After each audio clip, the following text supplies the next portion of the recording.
Feliz sábado para todos, que el Señor les bendiga, nuestro deseo y oración. Queremos darle la bienvenida a Fede y al hermano José, que ya tenía días que no los veíamos y los extrañábamos mucho.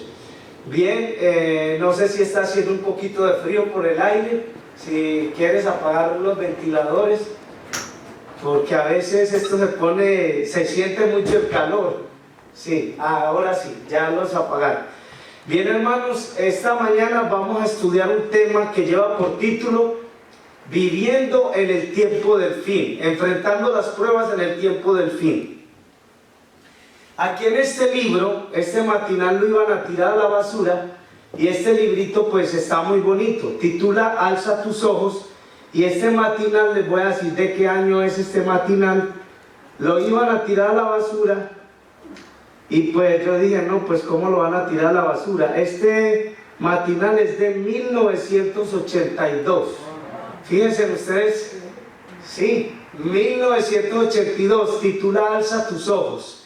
Y muchas de las citas que los hermanos en el sostén propio leen son de este libro, de este matinal, son citas del Espíritu de Profecía.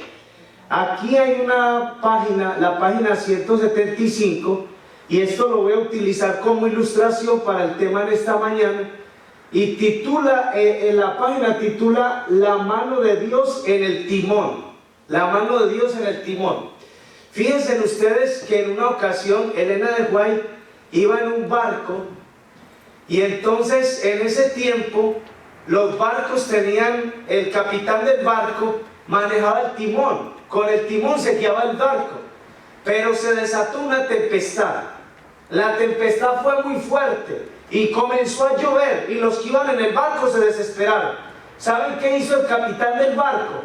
Viendo toda la gente en angustia y en agonía, vino y les hizo una pregunta, le dijo: ¿hay alguien aquí que se atreve a tomar el timón del barco? ¿Cómo le parece a usted? Que usted vaya montado en un avión y que venga el piloto del avión y diga: ¿alguien se atreve a agarrar el timón del avión? ¿Qué diría usted? ¿Lo agarraría o no lo agarraría? Fíjense ustedes que alguien se atrevería a agarrar el timón del barco. ¿Cómo cree usted? ¿Cómo se sintió más la gente? Fíjese, si usted tiene un temor porque hay una tempestad en el mar, y el capitán del barco, que es el que tiene experiencia en manejar el timón, y ve a la gente en la angustia y viene y le dice: ¿alguien quiere tomar el timón de este barco? ¿Alguien lo quiere hacer? Este título es La mano de Dios en el timón. Pero hermanos, es tan interesante lo que aquí dice. Miren lo que dice, página 175 del matinal Alza tus ojos, y lo vamos a utilizar como ilustración para el tema en esta mañana. Miren lo que dice: vivimos en tiempos de peligro. Nuestra única seguridad está en caminar en las huellas de Cristo y llevar su yugo. Escuchen esto: tiempos turbulentos están delante de nosotros. En muchos casos, los amigos se enemistarán. Sin causa alguna, los hombres llegarán a ser nuestros enemigos. Fíjense ustedes qué interesante. De repente alguien sin causa se va a convertir en enemigo de nosotros, sin ningún problema. No hay un motivo, solo porque estamos en el tiempo del fin. Y eso es lo que va a suceder. Y está sucediendo, dice: en muchos casos los amigos se enemistarán. Sin causa alguna los hombres llegarán a ser nuestros enemigos. Los motivos del pueblo de Dios serán tergiversados, no solamente por el mundo, sino también por sus propios hermanos. Los siervos del Señor serán colocados en situaciones difíciles a fin de justificar la conducta egoísta e injusta de los hombres. Se hará una montaña de una insignificancia. Fíjense ustedes qué interesante es. Entonces es lo que estamos viviendo nosotros en este tiempo, y vamos a mirar en el capítulo 12 de Daniel un tema que a todos nos interesa estudiar, porque es el tiempo de angustia. El 5 de mayo de este mes. ¿Qué día es hoy? 13 de mayo. ¿Cuántos días hace? El 5 de mayo, ¿cuántos días hace que pasó? Hace 8 días. Porque 5 y 8, 13. El 5 de mayo, el presidente Donald Trump firmó una ley para proteger la libertad religiosa de este país. Amén. Pero eso suena muy bonito, pero eso no está bonito, porque esa ley lo que va a hacer es defender a la Iglesia Católica contra las otras denominaciones. Y hay un grupo de monjas que se llaman las Hermanas de la Caridad o las Hermanas de la Pobreza. Y esta ley busca que se les den todos esos derechos a esas personas. La ley dice que hemos esperado mucho tiempo hasta este momento, cuando los derechos de esas personas se les han negado. La libertad religiosa le da los derechos ¿a quiénes? A todos. A todos, no solamente a las Hermanas de la Caridad, sino que a todos. Si la libertad religiosa o estas leyes de libertad religiosa nada más van a proteger a un grupo, pues eso no es libertad religiosa. Ahí ya no hay ningunos derechos por igualdad. Entonces, si agarramos a los testigos de Jehová y los ponemos a un lado, y a los adventistas los ponemos a un lado, como está sucediendo en Rusia, entonces eso no es defender la libertad religiosa, porque hay grupos que están siendo discriminados. La ley debería de ser igual con todos y permitirle los derechos a todos, sin que el gobierno intervenga. Eso fue el 5 de mayo, y entonces dice que le van a permitir a las iglesias que promuevan los candidatos políticos y los apoyen. O sea que si la gente aquí quiere apoyar a Nathan Deal, que es el gobernador de aquí de Georgia, y a todos los políticos, entonces la iglesia puede ir a hacer una manifestación en la calle y hacer todas esas cosas. Y hermanos, y cuando se habla de estos temas de libertad religiosa, tenemos que analizar qué es lo que están prometiendo y a favor de quién están dando la ley, a favor de quién se está fallando, porque entonces nosotros pensamos, libertad religiosa, vamos a tener la libertad para predicar, pero de eso no está hablando la ley que se está firmando. La ley que se está firmando le está dando los derechos a una minoría, excluyendo a todos los demás. Entonces quiere decir que terminaríamos todos siendo católicos para que nos puedan incluir en esos derechos, y eso no es correcto. A Daniel capítulo 12. Daniel capítulo 12 es donde vamos a estudiar en esta mañana la palabra de Dios, enfrentando dificultades en el tiempo del fin. Así lleva el título del tema. En algunas Biblias el título de este pasaje es el tiempo del fin. En la versión que yo tengo dice el fin de la tribulación y la resurrección de los muertos. Es como titula, no sé qué título tendrá la Biblia de ustedes. El pueblo de Dios librado, muy bien. No tiene título. Muy bien. En la versión de la hermana Olguita, ¿cómo dice? En Daniel capítulo 12, ¿qué título tiene ahí? No aparece título. Y en la del hermano José, Daniel capítulo 12. Daniel capítulo 12. En algunas Biblias dice el tiempo del fin. Sí. Ven, la que tiene la hermana Emilia dice el tiempo del fin. Así dice. Entonces vamos a leer lo que nos dice Daniel capítulo 12, versículo 1 y siguientes. Dice: en aquel tiempo se levantará Miguel, el gran príncipe que está de parte de los hijos de tu pueblo. Y será tiempo de angustia cual nunca fue desde que hubo gente hasta entonces, pero en aquel tiempo será libertado tu pueblo, todos los que se hallen escritos en el libro, y muchos de los que duermen en el polvo de la tierra serán despertados, unos para vida eterna, otros para vergüenza y confusión perpetua. Los entendidos resplandecerán como el resplandor del firmamento, y los que enseñan la justicia a la multitud como las estrellas a perpetua eternidad. En el versículo 4 dice: pero tú, Daniel, cierra las palabras y sella el libro hasta el tiempo del fin. muchos correrán de aquí para allá y la ciencia se aumentará. Daniel capítulo 12, versículo del 1 al 4 nos describe el tiempo del fin. Hermanos, quiero que sepan que a nosotros nos tocó ese privilegio, porque Daniel y todos los profetas quisieron vivir hoy, y el Señor no les dio ese privilegio a ellos. Ese privilegio lo dio fue a nosotros. Amén. Fíjense qué interesante, hermanos, todo esto, porque aquí tenemos nosotros el gran privilegio de hacer parte de los 144,000 y de los redimidos por toda la eternidad. Amén. Pero de nosotros depende, no de Dios. La salvación fue comprada en la cruz del Calvario por Cristo Jesús. Amén. ¿De quién depende ahora si me salvo o me pierdo? De nosotros mismos. La decisión la tomamos nosotros. Hay una cosa que Dios no nos va a quitar nunca, nos va a quitar eso. Es el derecho a escoger. ¿Qué sucedió con Adán y Eva? Los agarró Dios de una oreja y dijo, vengan acá, no se acerquen allá. ¿Así hizo Dios? No. ¿Qué hizo Dios con ellos? Les dio libre albedrío, les dio la libertad, que escogieran lo que quisieran. Porque Dios aquí no tiene robots, ni tiene autómatas. Hermanos, yo lo he dicho, mire, la gente viene aquí y están un sábado o sábado, escuchan los temas, y tal vez a alguien no le gustará alguna cosa y salen y se van.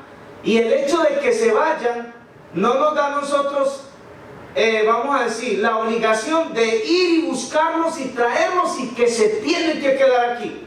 Dios no obliga a ninguno. La palabra de Dios tiene que cumplir uno o dos objetivos. O me convierto al Señor y cambio de actitud en mi vida, o me pierdo, o sigo en las mismas. Una de dos. Pero hermanos, cuando estudiamos esto tenemos que entender que aquí se encuentra la voluntad del Señor. Y que si nosotros queremos llegar al cielo, tenemos que hacer la voluntad ¿de quién? De Dios. Porque el mundo está como está. Si nos vamos al Edén, a ver, ¿cómo fue que Dios planeó la existencia para el hombre? ¿Cómo lo planeó? Un jardín en el Edén. Los animales los sometió al hombre para que el hombre fuera el señor de todos los animales. El otro día enseñaron un video que en un circo, parece que el domador de los leones, no sé, el león lo atacó.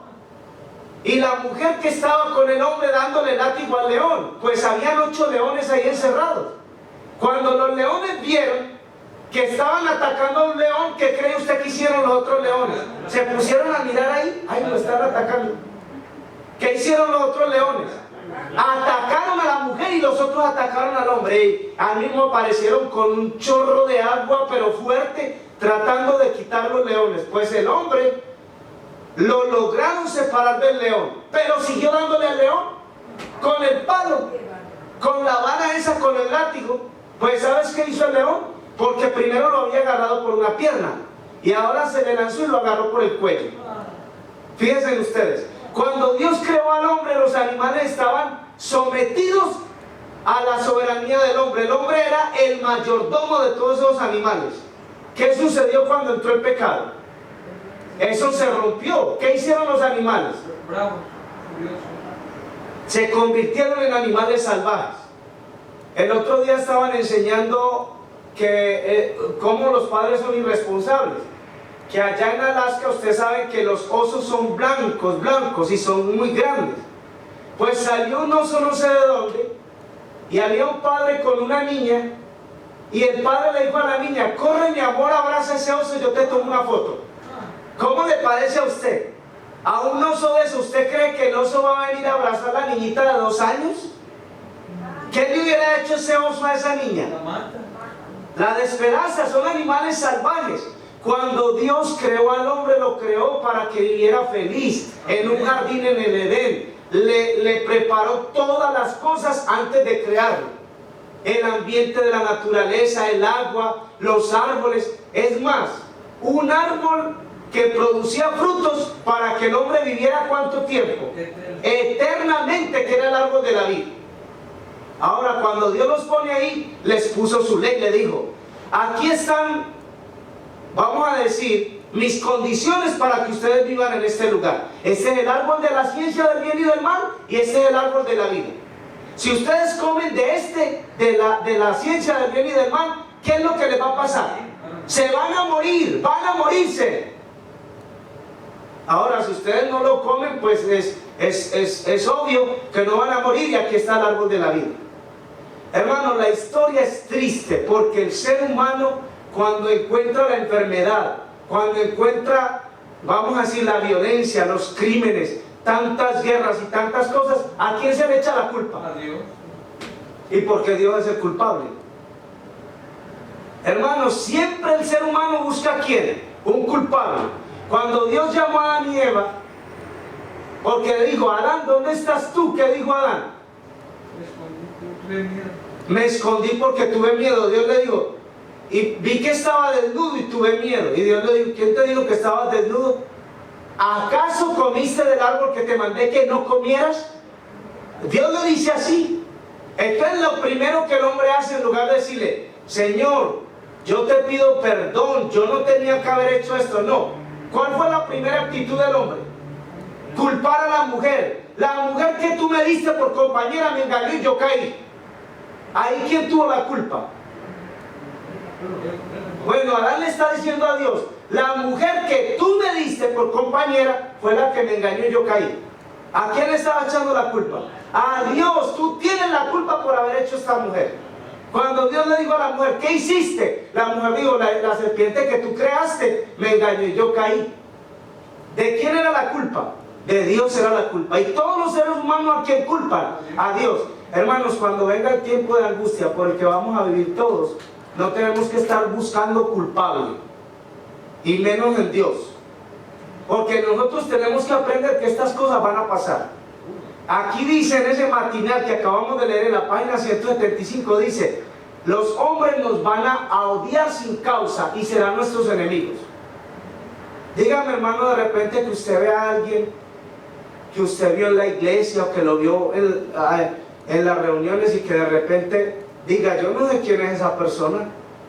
O esos son los que guardan el sábado, o esos son los que están a favor, o esos son los que están en contra del Papa. Y entonces fíjense ustedes qué interesante eso, que serán nuestros enemigos. El Señor Jesucristo dice que los enemigos se levantarán de la propia casa de nosotros, de nuestra propia familia.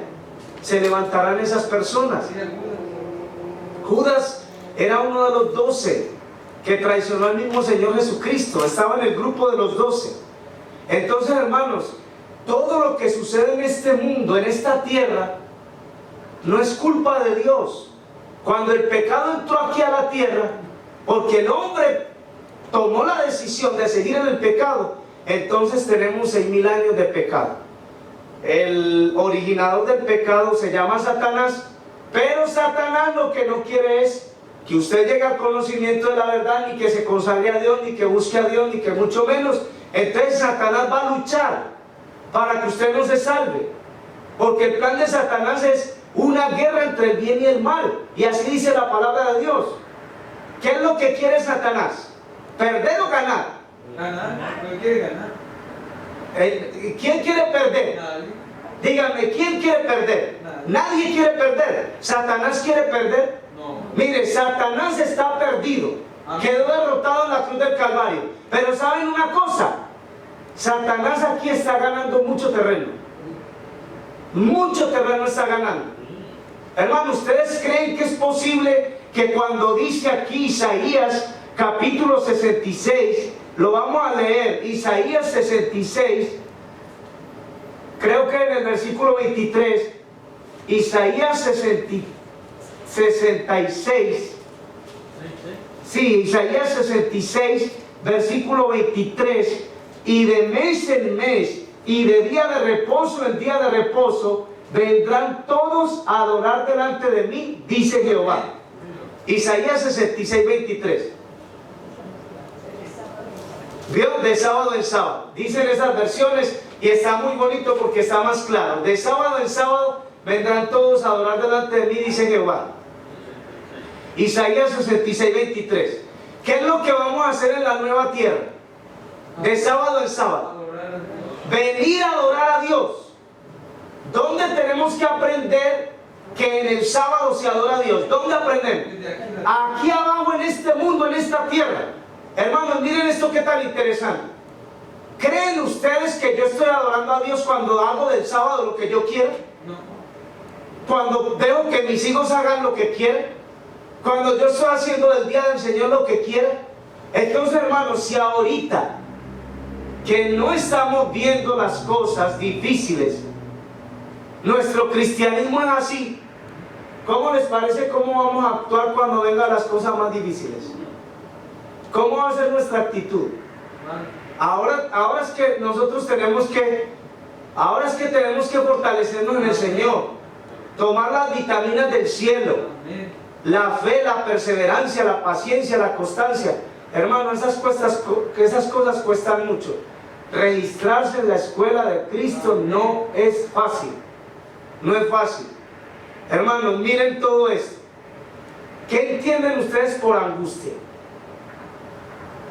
¿Qué entienden ustedes por angustia? No encontró salida, está descorralado. Angustia, no hay salida. Eso dice el hermano Jaime, no hay salida. ¿Cómo dijo la hermana Margarita, perdón? Estar desesperado. A ver, ¿qué entienden por una angustia? Miren, Jesucristo cuando estaba en el Getsemaní dijo: mi alma está angustiada hasta la muerte. Yo no sé qué es eso, porque yo no he vivido eso. ¿Sabe por qué Cristo estaba diciendo eso? Porque ahí estaba sudando sangre y agua, ahí en ese momento. Mi alma está angustiada hasta la muerte. Bueno, un día entendimos lo que es mi alma está angustiada hasta la muerte. Estábamos en Guatemala y íbamos a pasar por un lugar donde Ichihuán y Tajumulco, donde está el volcán, y no nos dejaban pasar, y salió una multitud con palos y machetes. En ese lugar agarraron 3 civiles, los amarraron de un pick-up, ese le llaman el castigo maya, los arrastraron por una calle, amarrados, los arrastraron, y después de que los arrastraron, les rociaron candela y los prendieron a esos 3 hombres.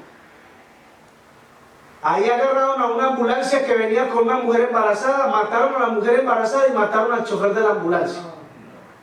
Nosotros queríamos pasar por ahí y rodearon el carro con palos y machetes. Hermano, yo no me quiero morir a machetazos, pero ahí yo sentí lo que dijo Cristo: mi alma está angustiada hasta la muerte. Esa palabra angustia, cuando la hemos tenido nosotros, entonces sabemos lo que es y la vamos a entender. Pero si no, pues no lo vamos a entender, no vamos a ver lo que eso significa, porque no hemos tenido la experiencia de tener una angustia grande, que nos desesperemos, que gritemos, que lloremos, porque no hay salida. Ahí no hay salida, no hay manera de buscar la salida.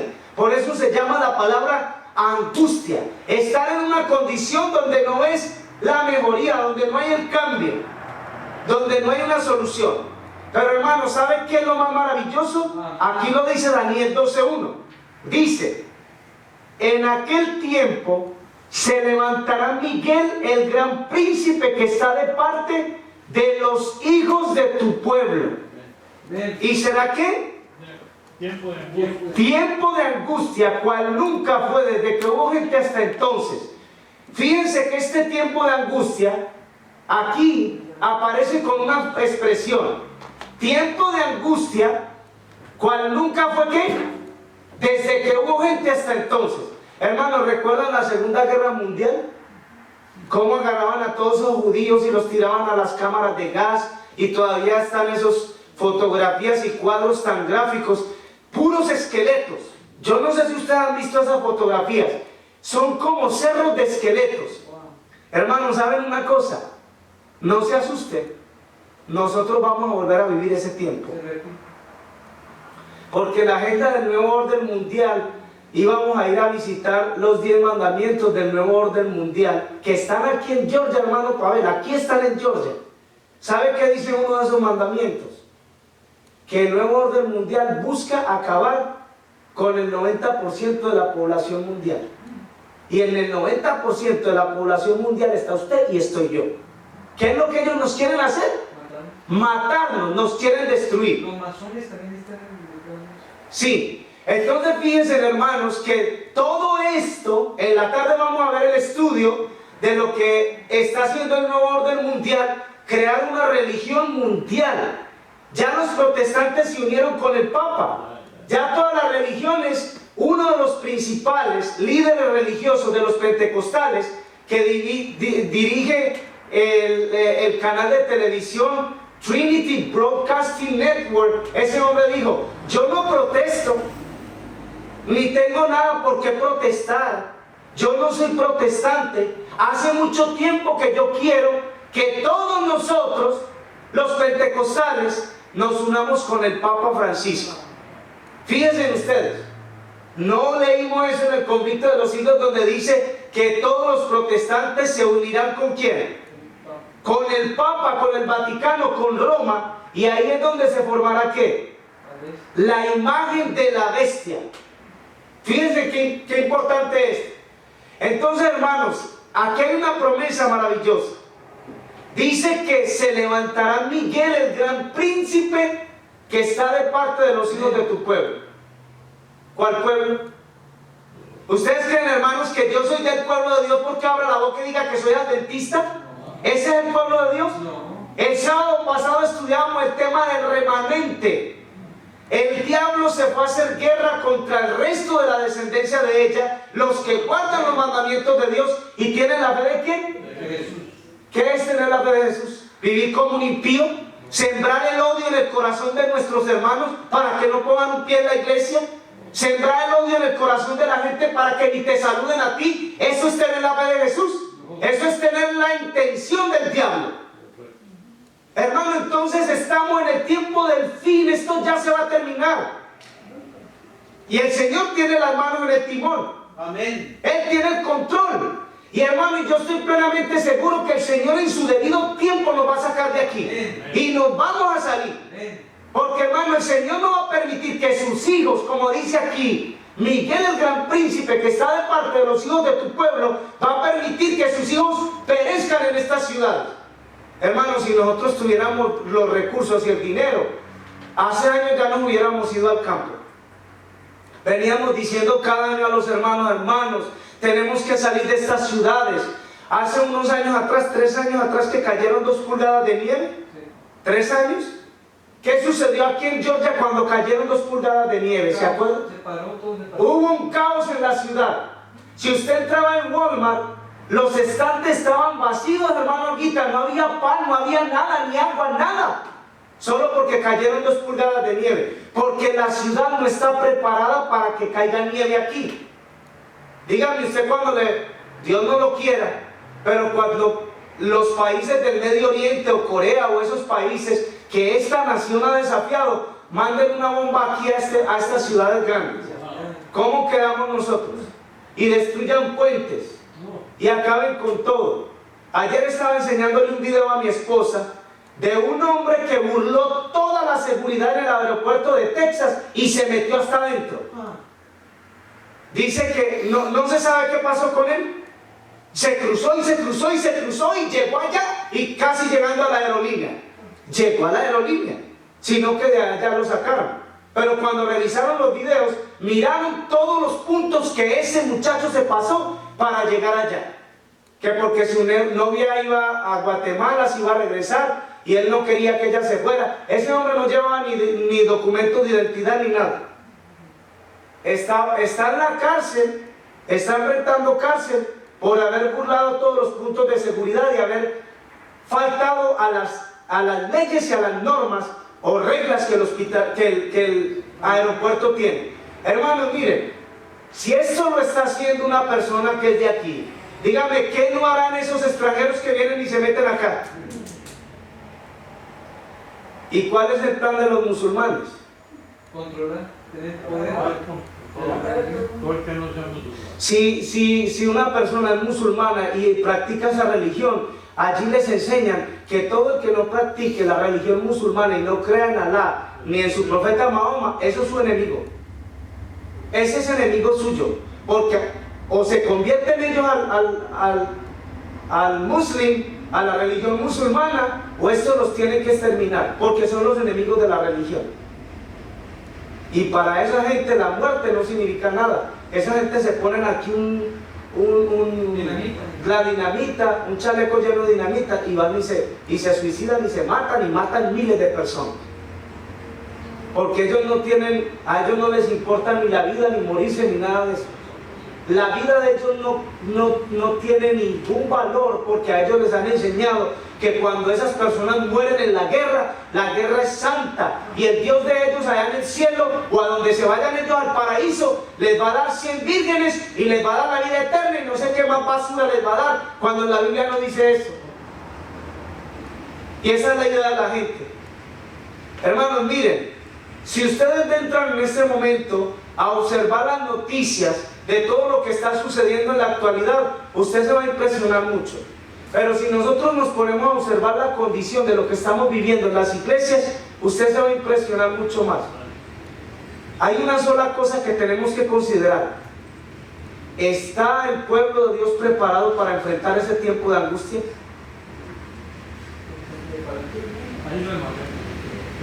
Ustedes han leído en la Biblia una expresión que dice Jesús, dice, como a las mujeres en dolores de parto.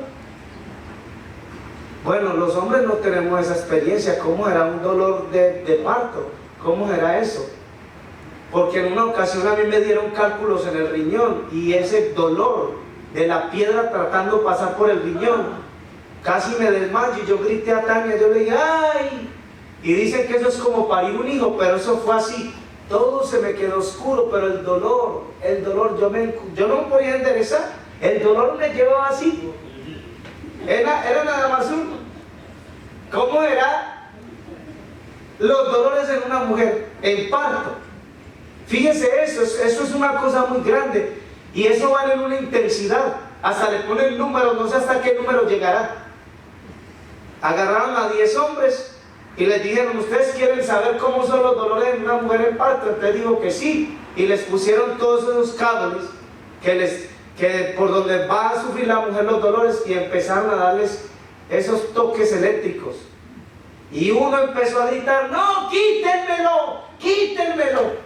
Y le dijeron, apenas vas en el vas apenas en el primer punto, le dijeron, no importa, pero quítamelo ya. Fíjense ustedes, una de mis hermanas, cuando fue a tener un bebé, era su primer bebé, y dice que en Colombia, en Medellín, en el pasillo de maternidad, estaban todas esas mujeres ahí para tener los hijos, y gritaban ellas, doctor, doctor, gritando. El doctor venía y se paraba delante de esas mujeres y les decía, ¿quién las mandó? ¿Yo las mandé? Yo no las mandé. ¿Quién las mandó? Sufran un rato para que no tengan más hijos. ¿Pero qué hacían esas mujeres? Tienen más hijos. ¿Ven?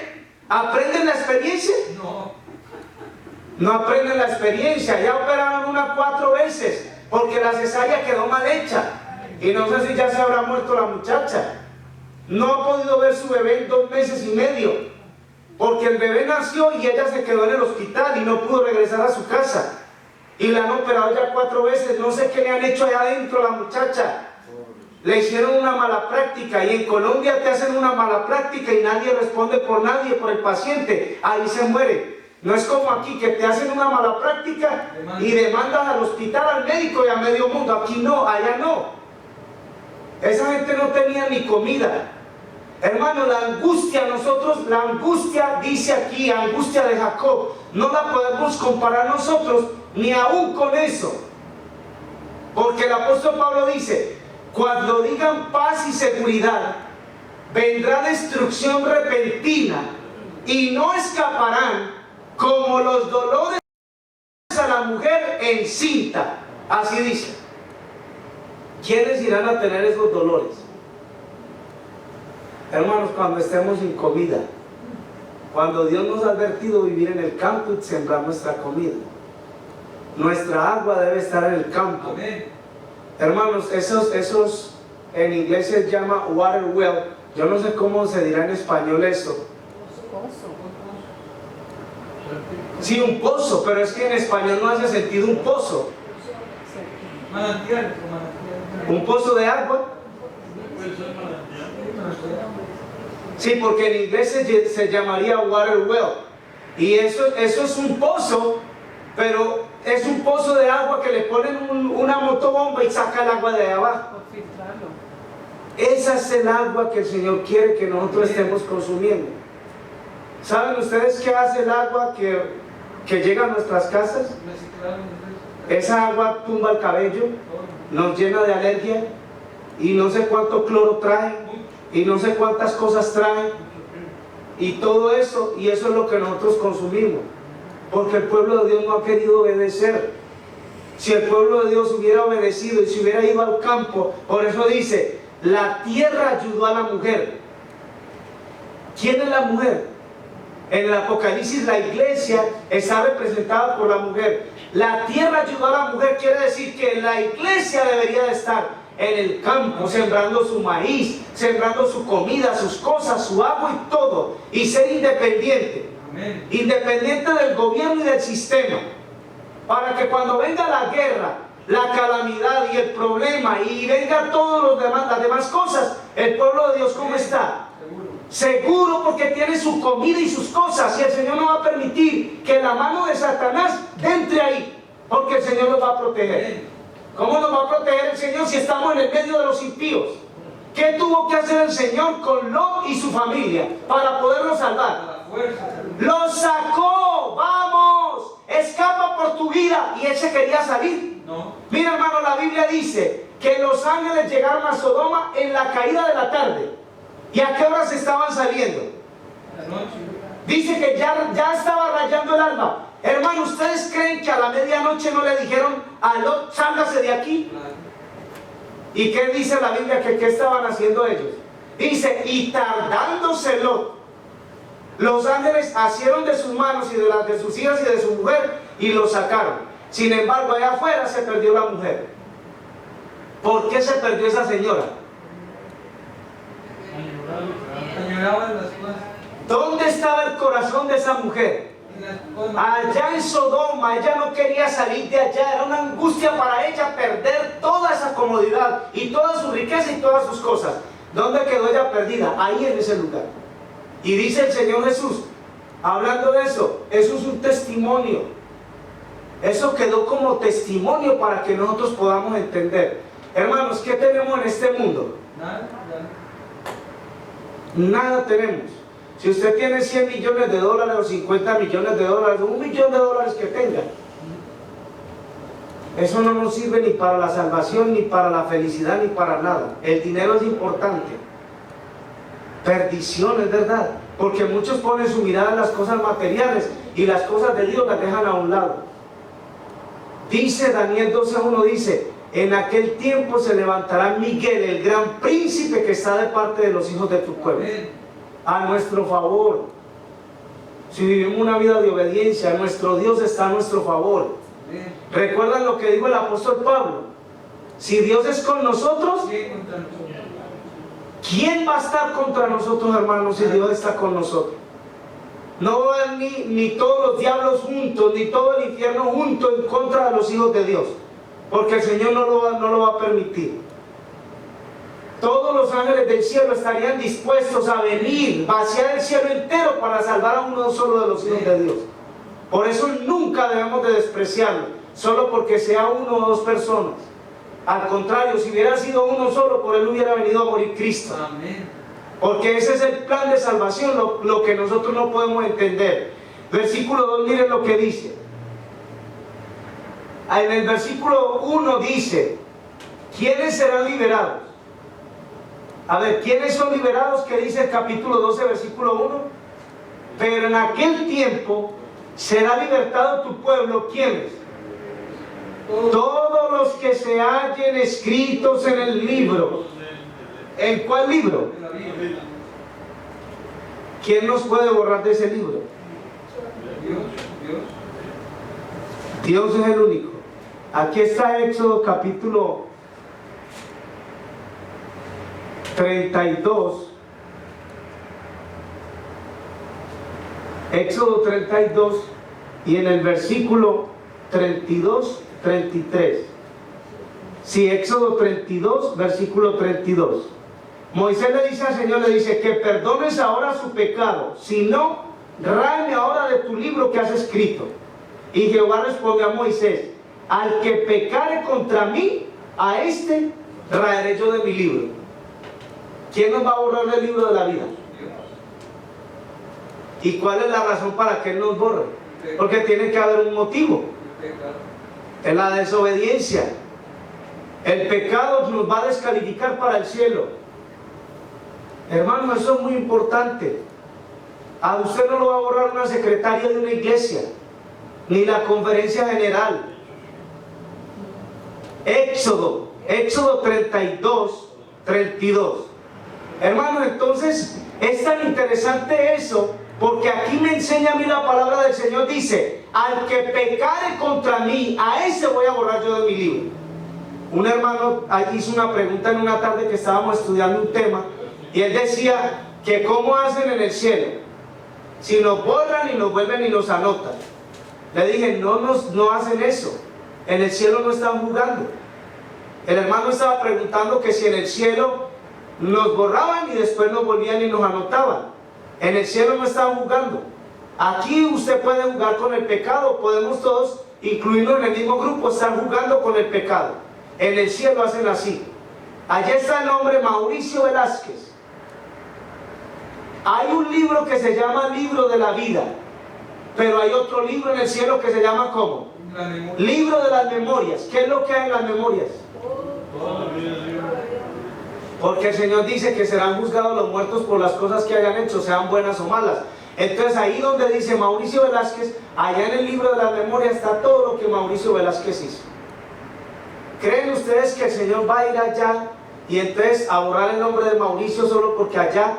¿Saben cómo es el asunto? El asunto es que si todo lo malo que yo hice no tiene un arrepentimiento en mi vida y no hubo ninguna conversión, Dios mismo va a borrar mi nombre del libro de la vida. Eso es lo que me va a descalificar para el cielo. Al final de todo el libro de memorias, cuando diga malos pensamientos, mal carácter, etcétera, mentiras que dijo, todo lo malo que hizo, ahí al final entonces va a decir, perdonado por la sangre de Cristo. Eso es lo que nos va a garantizar el cielo. Perdonado por la sangre de Cristo. Pero la persona que no tuvo ningún arrepentimiento, que tiene toda esa lista ya, entonces al final dice, no hubo arrepentimiento. Y ese nombre será borrado del libro de la vida. Y dice el Señor en Apocalipsis capítulo 2, dice, y no borraré tu nombre del libro de la vida. Porque el Señor lo que quiere es que seamos fieles a Él, que busquemos serle fieles a Él. Miren esto, versículo 2. Muchos de los que duermen en el polvo de la tierra, Daniel 12:2, muchos de los que duermen en el polvo de la tierra serán despertados, unos para vida eterna y otros para vergüenza y confusión perpetua. Cuando esto sucede, ya tiene que haber terminado ¿qué? El juicio. Porque fíjense que aquí dice que saldrán unos a resurrección de vida eterna y los otros a la destrucción, confusión perpetua. Ya en ese momento no puede haber juicio, porque lo están levantando ya a darle su premio. Cada uno va a recibir su galardón en ese momento, o vida eterna o la perdición, y no hay punto medio. Hermano, en la escuela sabática estaban estudiando que la gente tiene esta idea que dice, Dios me ama, Dios me ama. A ver, ¿Dios nos ama? Amén. Claro que Dios nos ama. Pero por el amor de Dios, ¿Él va a pasar por alto nuestros pecados? No. La Biblia dice que ni escatimó a su propio Hijo, que a los ángeles del cielo que pecaron, ¿qué les hizo? Los arrojó al abismo.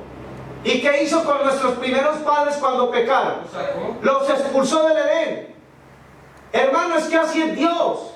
¿Los ama o no los ama? Sí. Claro que los ama. Si no los amara, ¿sabes qué hubiera dicho? Déjalos ahí que alarguen la mano y coman del árbol de la vida y sean pecadores eternos. ¿Ustedes se imaginan un asesino viviendo por el resto de la eternidad? Violando y asesinando y quitándole la vida a la gente. Estaban hablando de las pandillas que están persiguiendo ahorita, de la M13. Ahorita la policía está observando porque el secretario de Estado dijo en las noticias, dijo, si usted es un pandillero lo vamos a encontrar, lo vamos a perseguir, lo vamos a arrestar, sus propiedades se las vamos a quitar y lo vamos a sacar de este país. Pues hermanos, ahí hay un programa en televisión que se llama Aquí y Ahora. Y en ese programa de Aquí y Ahora dijeron todo lo que los pandilleros han hecho aquí. ¿Cuántos jóvenes han matado en las escuelas? ¿Cuánta gente? Agarraron a una muchacha y la descuartizaron, la despedazaron. Esa madre, hace 2 años sucedió esto. Y esa madre todavía, cuando los reporteros la entrevistan, está llorando como que se la acabaran de matar. Esa señora tiene una tristeza en su corazón que ya no ha podido superar la muerte de su hija. Hermanos, escuchen esto que tan interesante. Cuando Cristo venga a esta tierra, aquí ya no va a haber memorias más del pecado, porque usted ya no se va a acordar. No que no se acuerde, porque allá dice que sí nos vamos a acordar. ¿Qué es lo que va a pasar entonces? Que no vamos a querer recordar esas cosas, porque fueron horribles, porque fue un tiempo muy difícil. Allá los que van a resucitar se nos van a acercar y nos van a decir, ¿qué pasó? ¿Qué pasó? Y nosotros vamos a decir, o sea, no te preocupes, no importa. Lo importante es que ya estamos aquí. Estamos salvos, porque ellos van a querer saber qué fue lo que pasó, qué sucedió, qué fue lo que sucedió. Versículo 3 dice, los entendidos resplandecerán como el resplandor del firmamento, y los que enseñan la justicia, ¿a quién? A la multitud. Como las estrellas a perpetua eternidad. Esto es Daniel capítulo 12, versículo 3. Los entendidos resplandecerán como el resplandor del firmamento, y los que enseñan a la justicia a la multitud como las estrellas a perpetua eternidad. ¿Quiénes son los que van a resplandecer? Los entendidos. Hermanos, miren qué interesante. Hay un contraste entre la luz y las tinieblas. ¿Qué representa la luz? La verdad del Evangelio. ¿Y las tinieblas qué representan? El engaño, el pecado y Satanás. Si aquí habla de los que resplandecen como la luz del firmamento, nos está dando a entender que ¿qué es lo que tienen ellos? Luz. Iluminan. Ellos están alumbrando. Pero aquí hay una expresión. Versículo 3 dice, Daniel 12:3, los entendidos resplandecerán como el resplandor del firmamento. Hermano, usted ha salido de su casa allá afuera a las 12 en punto. ¿Cómo se ponen nuestros ojos cuando nos salimos allá afuera? Hacemos así, por eso dice, como la luz del firmamento. Así van a brillar, dice ahí, como el resplandor del firmamento. Y los que enseñan la justicia a la multitud como las estrellas a perpetua eternidad. Hermanos, no basta tener el conocimiento de la doctrina de la palabra de Dios si no vamos a vivir esto. Si no vamos a vivir lo que está escrito aquí, como el Señor quiere que lo vivamos, en vano es que sepamos la Biblia de memoria. Había uno que recitaba aquí la Biblia y que la recitaba y hasta se tapaba los ojos. Hermano, eso no sirve. Eso no sirve, hermano, porque yo no puedo pararme aquí a decirle, yo me sé 18, 30 salmos de memoria. ¿Y para qué? ¿Eso lo va a convertir a usted? ¿Cómo vives? Eso es el mejor sermón, es el que predica con un testimonio. Porque yo me puedo parar aquí y predicar 1000 sermones y no dar un testimonio con mi vida. Estoy engañado. Cuando la gente se va a sembrar el odio en los corazones de otras personas, está engañada, está haciendo el trabajo del diablo. ¿Qué va a hacer el Señor con los que están haciendo el trabajo del diablo? O con los que han hecho el trabajo del diablo. ¿Qué les va a hacer? Bueno, dice el Señor, ay de los que son piedra de tropiezo. Mejor fuera que se les amarrara una piedra de molino y se echaran ¿a dónde? Al fondo del mar. ¿Sabe qué hacían los griegos con las personas que estaban sentenciadas a muerte? Los romanos los crucificaban, pero los griegos no les hacían eso. ¿Sabes qué les hacían los griegos? Les amarraban una piedra de molino y los tiraban en el fondo del mar. Eso era lo que hacían los griegos. Eso lo mencionó Cristo, dijo, ay de los tropiezos, porque es necesario que vengan tropiezos. Pero hay por el que viene el tropiezo, dice el Señor. ¡Ay! Por el que viene el tropiezo. Mejor le fuera que se amarrara una piedra de molino y se echara al fondo del mar. Hermano, enseñar la justicia a la multitud no es pararse a transmitir un montón de conocimientos, de teorías, que el sábado, que la marca de la bestia, que la reforma pro salud. Y entonces, después de que mencionamos todas esas doctrinas o teorías o verdades, entonces seguimos viviendo como vive el mundo. ¿De qué nos sirvió eso? No tuvo ningún valor. Los entendidos, dice aquí en el versículo 3, los entendidos resplandecerán como el resplandor del firmamento. Si yo pongo la palabra de Dios en práctica y yo vivo esto, entonces la Biblia me llama como entendido. ¿Y qué es lo opuesto a un entendido? Bueno, el que no entiende lo llama el Señor necio. Así le llama la palabra del Señor, es un necio que no entiende las cosas. Versículo 4 dice: pero tú, Daniel, cierra las palabras y sella el libro hasta el tiempo del fin.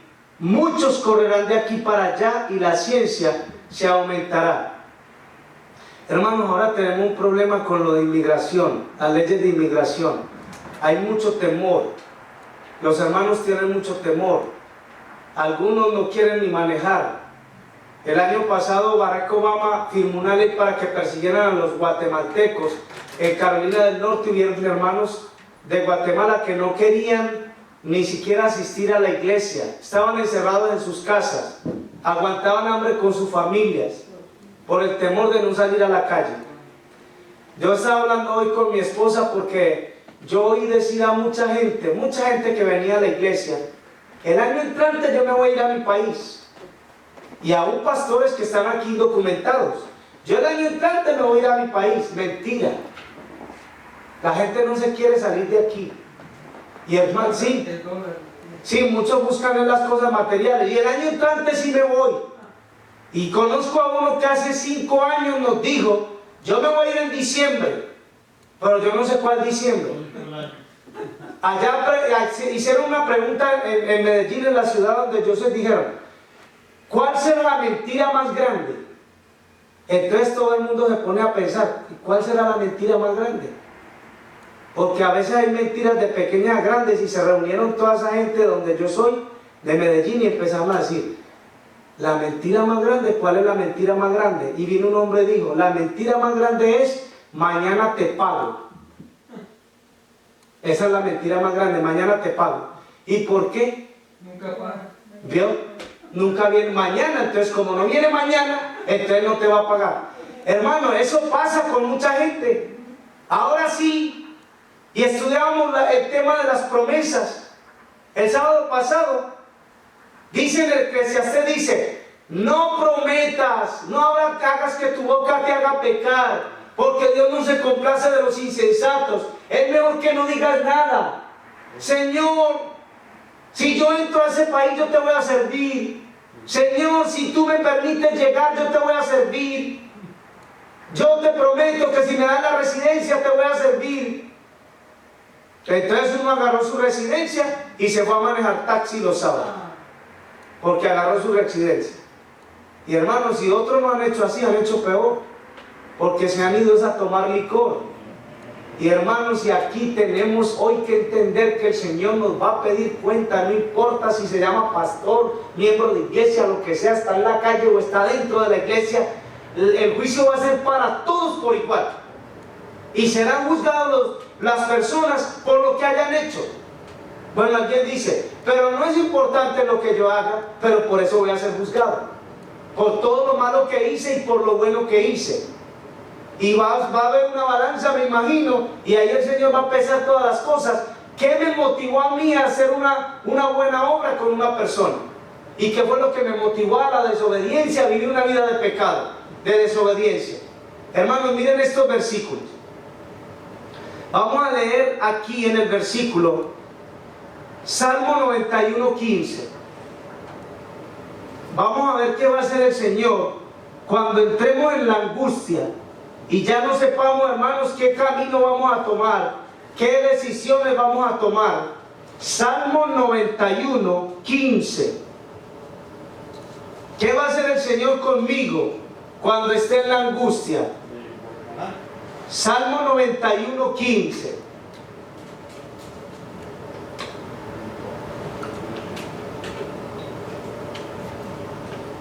Salmo 91, 15 dice: me invocará y yo le responderé. Con él estaré yo en la angustia. Lo libraré y le glorificaré. Lo saciaré de más larga vida y le mostraré mi salvación. ¿A quién va a ser el Señor con eso? ¿Con quién? Con los que estén escritos en el libro de la vida del Cordero, que son fieles al Señor. Esas promesas para ellos. Hermanos, porque yo no voy a alcanzar la promesa de la vida eterna si estoy en una vida de pecado. Eso es imposible. Salmo 138, 7. Miren lo que nos dice. Salmo 138, 7. Qué lindo, hermano, esta promesa. Salmo 138, 7. Si anduviere yo en medio de la angustia, tú me vivificarás. Contra la ira de mis enemigos extenderás tu mano y me salvará tu diestra. Versículo 8. Salmo 138, 8. Jehová cumplirá su propósito en mí. Tu misericordia, oh Jehová, es para siempre. No desampares la obra de tus manos. Qué lindo eso, ¿verdad? ¿Nos va a abandonar el Señor? No. Nunca nos va a abandonar. Todos los días estaré con vosotros hasta el fin del mundo. Esa es la promesa del Señor. Salmo 50, 15. Salmo 50, 15. ¿Qué va a hacer nuestro Dios cuando estemos en la angustia? Salmos capítulo 50, versículo 15. Sí. Salmos 50, 15. Sí, Salmo 50, 15. E invócame en el día de la angustia. Te libraré y tú me honrarás. ¿Qué va a hacer cuando estemos en la angustia? Nos va a librar, nos va a librar. Hermano, no importa las cargas de problemas, las dificultades y todo eso. ¿Sabe qué debemos de tener aquí? Dios me va a librar. Él va a hacer su obra en mí. Yo no sé cómo, pero Él lo va a hacer. Hermanos, mire, hemos venido diciéndole al Señor: Señor, tenemos ese terreno en el campo, no lo hemos terminado de pagar, pero nosotros confiamos en tu misericordia. Señor, abra una puerta, Señor, que alguien nos conteste, que se apruebe, Señor, para que nos hagan una casa en el terreno. Señor, por favor, ya queremos estar allá, ya queremos empezar a sembrar, Señor, para tener nuestra comida. Hermano, el Señor se va a glorificar. Amén. Porque Él dice que Él nos va a escuchar nuestra oración y Él nos va a sacar. Amén. Y nos va a poner en el lugar donde la gente va a valorar ¿qué? La palabra de Dios. Donde la gente va a valorar la palabra de Dios. Miren lo que nos dice el Salmo 25, 17. Unas hojitas para atrás. Salmos 25, 17.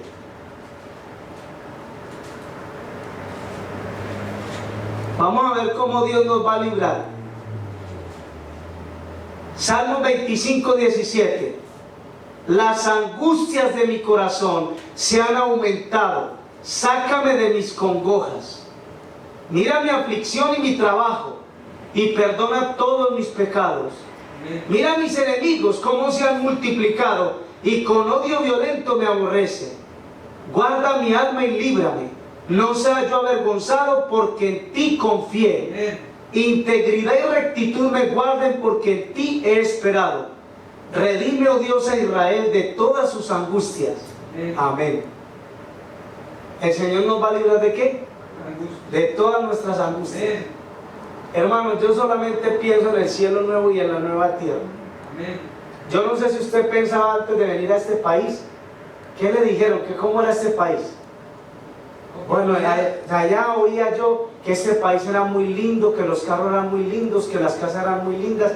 Y sí, en 1996 yo llegué aquí a este país. Cuando salimos del aeropuerto y mi tía, la hermana de mi mamá, fue por nosotros al aeropuerto, yo comencé a ver y yo miré el carro de mi tía y yo dije, sí, tiene un carro bonito. Porque como nosotros no teníamos carro en Colombia, pero la tía lo que tenía era un Cherokee de esos viejos que pues para mí eso era un carro muy lindo porque yo no tenía carro. Yo decía, ay, qué lindo ese carro. Pero cuando esa tía salió allá al estacionamiento del aeropuerto y comencé a ver otros carros, yo dije, pero hay otros más lindos. Y ella vivía en Kendall, y cuando entramos en Kendall, en un lugar que se llama Country Walk, y las casas, yo dije, ay, qué casas tan bellas, todas con sus jardines y el césped bien cortadito. Yo dije, wow, qué belleza. Pero a los días me empecé a dar cuenta yo que todo era pura fantasía. Yo vi que pusieron un clavo en la pared y que el esposo de mi prima agarró aquel clavo con un trapo, hizo así, pum, y entró el clavo en la pared. Yo dije, no usó martillo, y metió el clavo. Y entonces yo le dije a él, ¿y no se puede usar martillo? Dice, aquí ¿cuál martillo? Eso es puro cartón. Yo dije, ¿cómo que cartón? Y comencé a ver después que sí era verdad. Cuando pasaron por un proyecto donde estaban haciendo las casas, un montón de tablas y de palos y todo eso, y yo dije, ¿y eso? Me dijeron, eso va a ser una casa. ¿Cómo? No es posible, no es posible, es una mentira. Entonces nos ilusionaron con una cosa que era mentira. Hermano, entonces comenzamos a ver todo. Cuando hubo un accidente, ¿qué fue lo primero? ¿Cómo quedó el carro? En pedazos. ¿Y por qué? Porque eso es puro plástico, era pura mentira. Uno diciendo, ¡ay, qué belleza! Mentira, ahí es donde más gente muere en esos accidentes. En la Florida vivimos 12 años. ¿Qué sucedía con los huracanes? Y las casas, las elevaba y las arrancaba y terminaba con vecindarios enteros. ¿Y qué era lo que nos habían dicho allá? ¡Ay, qué lindo este país! Muy bonito todo. Mentira, todo era una mentira. El trato de nuestra familia también era una mentira. A la semana nos sacaron de ahí. Aquí no los podemos tener, aquí se paga agua, luz y todo, y salgan. Dígame, nosotros que hemos tenido en nuestra casa gente hasta 6 meses. 6 meses dentro de la casa. Y allá a la semana nos botaron, váyanse, y nos corrieron, sin tener a dónde ir. Entonces, hermanos, cuando el Señor dice, Apocalipsis 21 dice, vi un cielo nuevo y una tierra nueva. ¿Qué hay en ese cielo nuevo y en esa tierra nueva? ¿Cómo son las casas? Mansiones. Piedras preciosas. Miren, hermanos, yo no sé si los hermanos recuerdan el huracán Mitch. Allá en Chiapas hizo mucho desastre. El Motocintla se llevó casi toda la ciudad de Motocintla. Ahí había una hermana que aquí en Tennessee, ella trabajó 30 años en Tennessee, y ella se regresó, ya era una señora ya mayor de edad, y se regresó allá a Chiapas, a Motocintla, y ella hizo su casita. Ya ella no tenía familia. Cuando ese río se creció, se le llevó su casa. No sé cómo era su casa, seguro era una bonita casa, pero ahí se fueron, hermana Olga, sus muebles, sus cosas y todo. La señora salió porque el huracán Mitch barrió con todo Centroamérica. Sí.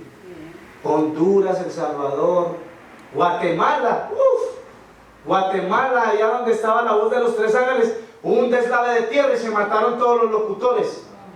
Una iglesia entera adventista, porque se desbarrancó todo ese monte y le cayó a toda esa gente y no les dio tiempo de correr.